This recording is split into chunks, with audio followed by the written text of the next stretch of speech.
Here we go. Israeli jets streaking through the skies over Iran, hammering military targets, including missile launchers and Iranian nuclear facilities. This as Iran continues firing missiles into central Israel and now warning if the U.S. gets involved, there'll be, quote, serious, irreparable consequences. And Mike Tobin is live in Tel Aviv with the latest for us. Good morning, Mike. Good morning, Ainsley. Now, this is a nightly routine, but people here in central Israel were sent running for the bomb shelters in the middle of the night with more Iranian ballistic missile attacks. Two attacks came just after midnight local time. The IDF says some 30 launches of missiles were detected. The missile defense systems did their job. We heard multiple explosions in the sky over Tel Aviv. The IDF says that several missiles did get through, resulting in damage but no injury. Remarkable video from the sky over Jerusalem as a ballistic missile re-enters the atmosphere, creating a fireball in the sky. The IDF says no injuries as a result of that missile either. The IDF confirms one of the drones is down. Iran claims to have shot it down. Israel says no one was hurt, and the wreckage of the drone will not provide an information breach to the Iranians. Iran's supreme leader sent a message over Iranian TV. He refused President Trump's demand for unconditional surrender and threatened irreparable consequences if the U.S. gets directly involved. That was a threat echoed by a top Iranian diplomat. We are totally ready to give appropriate response. We will start responding to United States.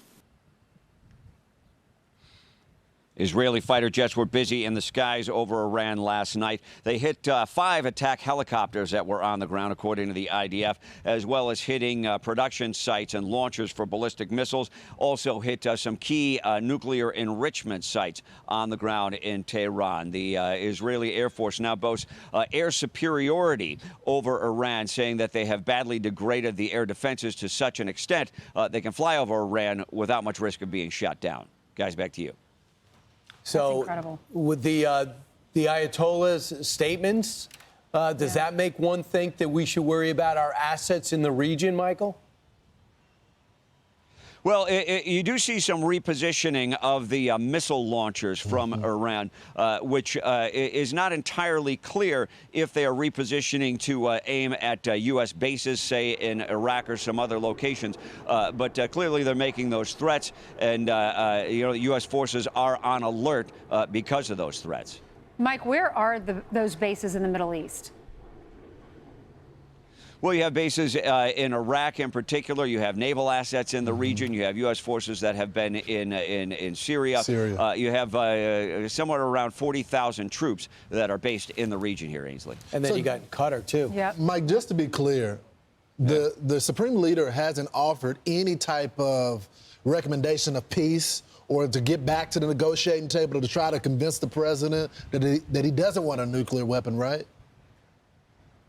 Well, you have heard some Iranian representatives say that they're interested in a return to the negotiating table, but the Supreme Leader, you get more of this bombastic type statements coming out of him. Yeah. Can you imagine the first time he leaves the country, it'll be in exile? There is talk that to move to Russia. He could go to Russia. Yeah. Any word on that? No word on that. Okay. Go get him, Mike. You. Thanks. Mike, you called him Michael earlier. What do you prefer, Mike or Michael? Michael, do you want to weigh in? I'm more of a Mike.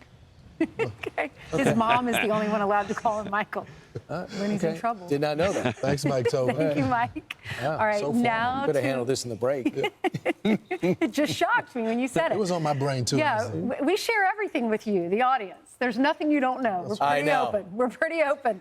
All right, now to another alert. The Trump administration is weighing options about how to respond to this growing conflict, and this is expected to come up at the Defense Secretary Pete Hegseth's Senate hearing in just over an hour. Peter Doocy is live at the White House with all the details for us. Hey, Peter. Good morning. The Ayatollah is saying that he's not going to surrender, even though President Trump has publicly stated that the Pentagon has him in its crosshairs. The president says, "We know exactly where the so-called Supreme Leader is hiding. He is an easy target, but is safe there. We are not going to take him out, kill, at least not for now. But we don't want missiles shot at civilians or American soldiers. Our patience is wearing thin. Thank you for your attention to this matter." President Trump could order American forces to join the Israeli fight against Iran within the next 24 to 48 hours, according to a report by ABC News. President Trump had a call with Bibi Netanyahu after a classified Situation Room meeting about next steps. And the Vice President, J.D. Vance, has a message for people who can't believe President Trump would even think about joining this war. He is saying, I wanted to address some things directly on the Iran issue. First, POTUS has been amazingly consistent over 10 years that Iran cannot have a nuclear weapon. Second, I've seen a lot of confusion over the issue of civilian nuclear power and uranium enrichment. These are distinct issues. Iran could have had civilian nuclear power without enrichment, but Iran rejected that. And of course, people are right to be worried about foreign entanglement after the last 25 years of idiotic foreign policy. There is a bulletin crossing the wires right now that says, this is citing Russian state news, that Vladimir Putin reiterates his readiness to mediate between Iran and Israel.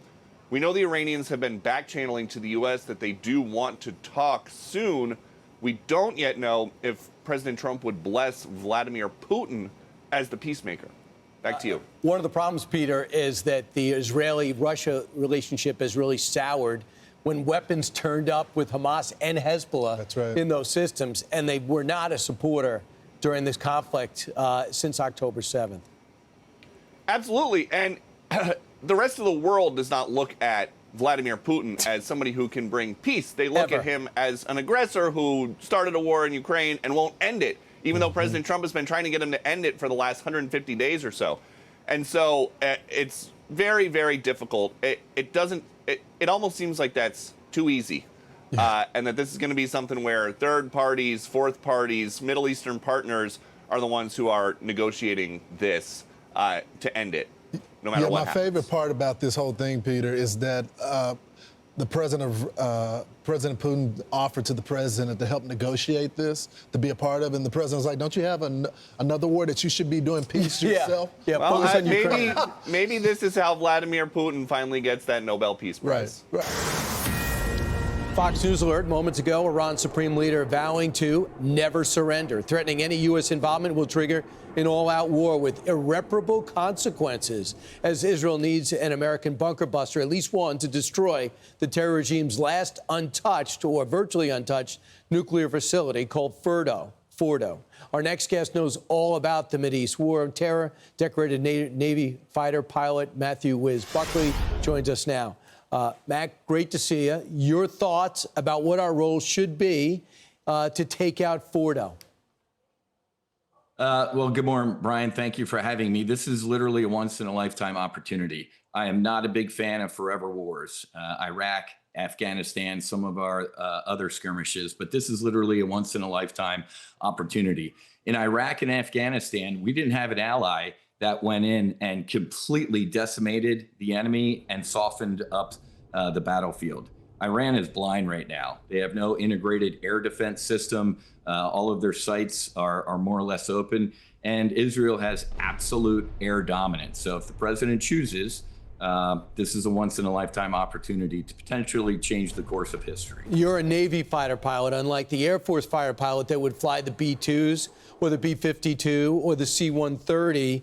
Do you believe that this could be a mission that could be completed and Fordo could be destroyed from what you know the bunker buster and busters can do?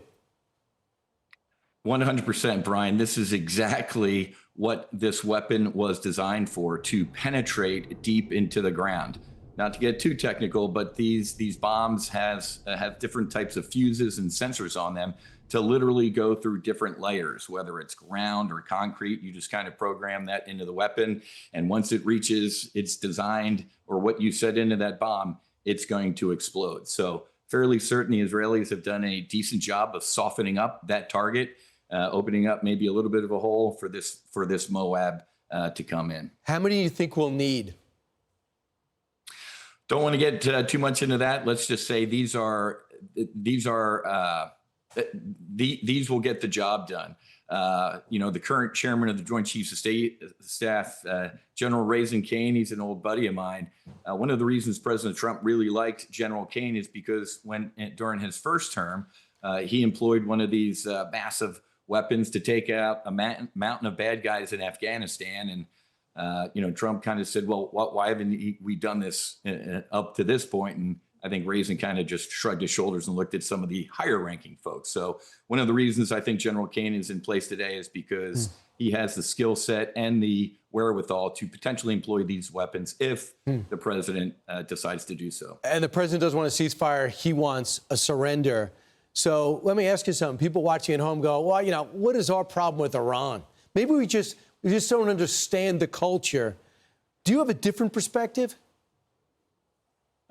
These folks really need to study their history a little bit better. I was a teenager when they killed 241 U.S. Marines. Along the way, they attacked the Khobar Towers in Saudi Arabia, I believe, and 19 airmen were killed. And then as much as 608 Marines and soldiers were killed by Iranians during operations in Iraq. I don't know what further justification you would need. They have killed our Marines. They've killed our soldiers for decades, and we've never laid a glove on them.